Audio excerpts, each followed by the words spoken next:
What up, YouTube? Here with a post-fight video for Ryan Garcia versus Javier Fortuna.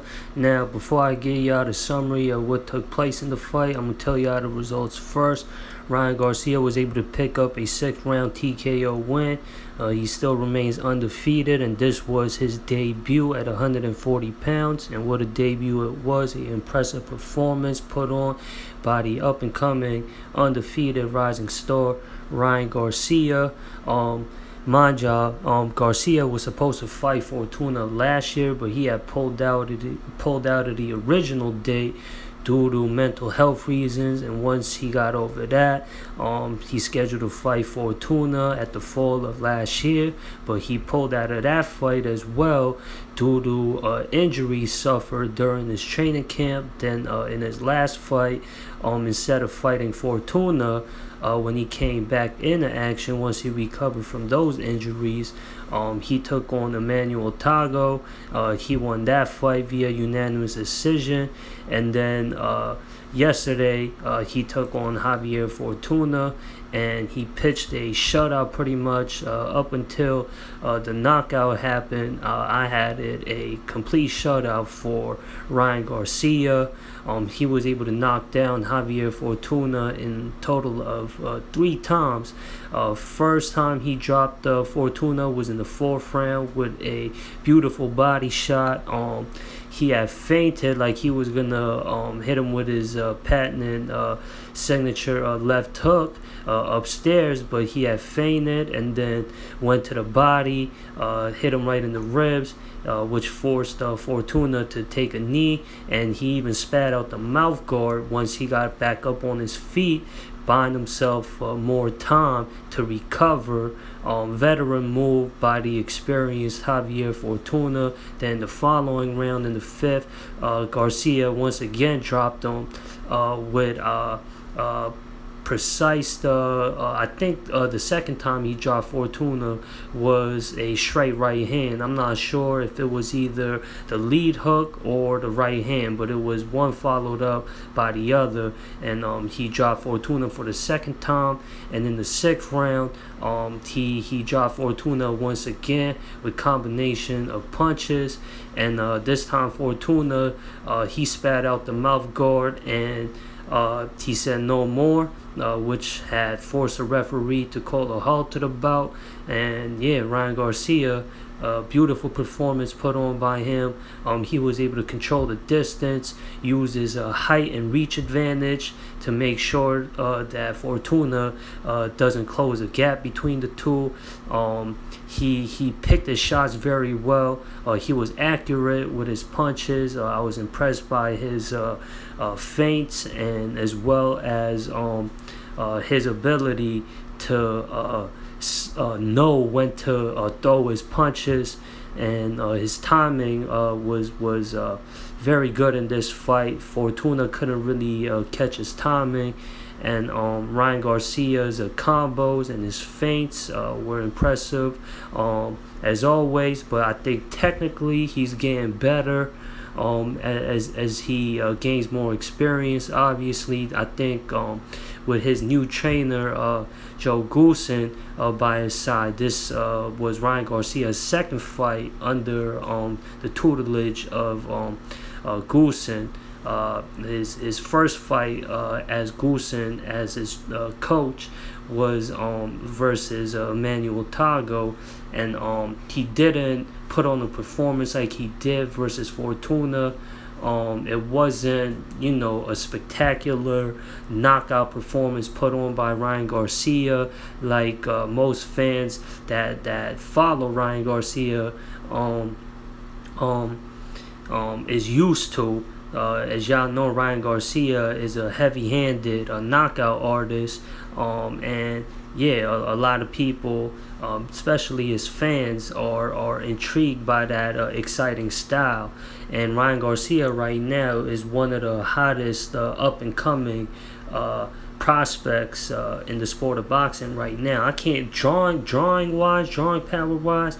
I can't even say Ryan Garcia as a prospect because he's headlining at the Alamo Dome and now the Staples Center or the Crypto.com Arena, whatever you want to call it.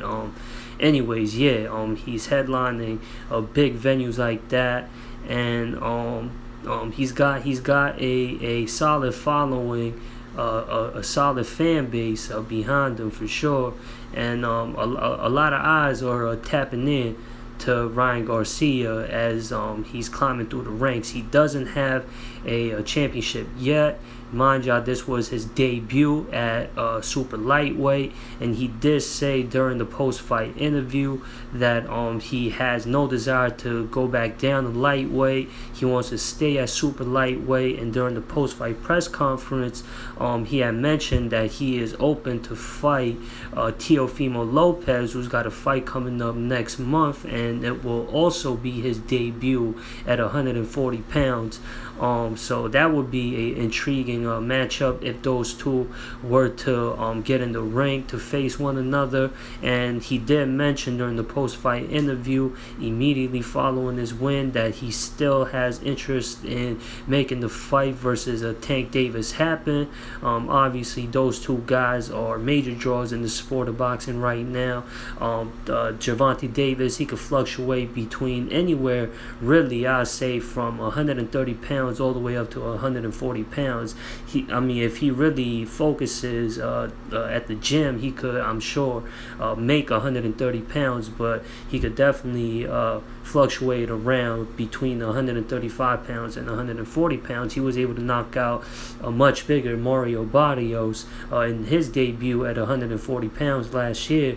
So that fight could be made at 140 pounds between Ryan Garcia and Gervonta Davis, and those two guys both don't have world titles to their names right now.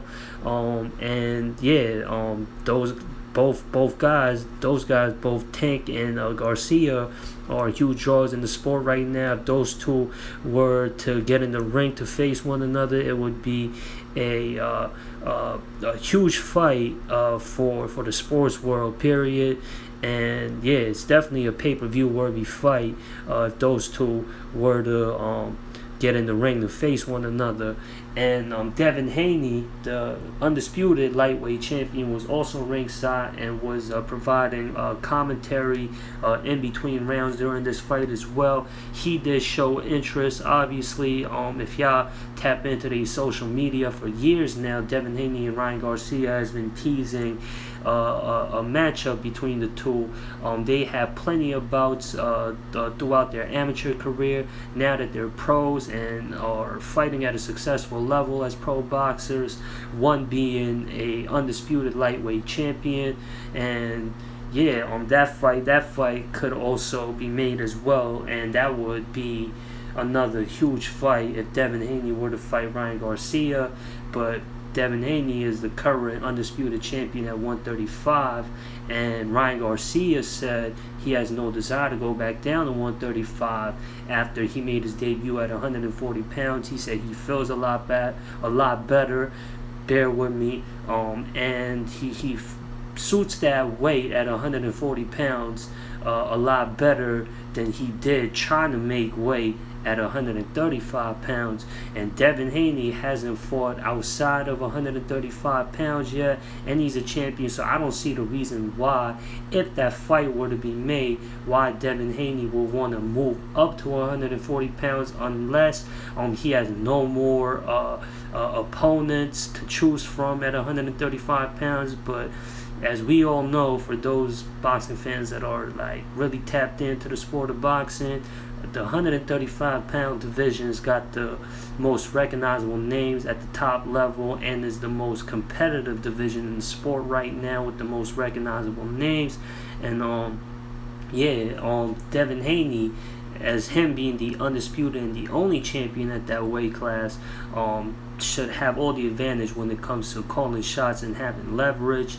But I don't want to get off track. But yeah, Ryan Garcia, like always, he stays calling out the top names who fights at his weight class.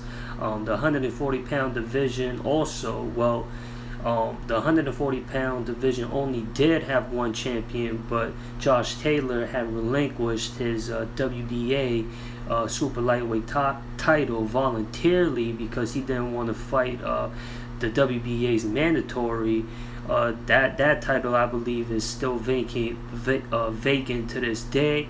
And it's the super lightweight division's got a good mix of talent fighting at the top level as well, and Ryan Garcia fits right in there, right in the mix. And if he does stay at 140 pounds, he did look good, and he looked impressive out there versus Fortuna in his debut at 140 pounds. He really does look comfortable at that weight. He did look a lot better than his last outing versus Tago, and that fight was competed at 135 pounds because he had a lot of trouble making that weight.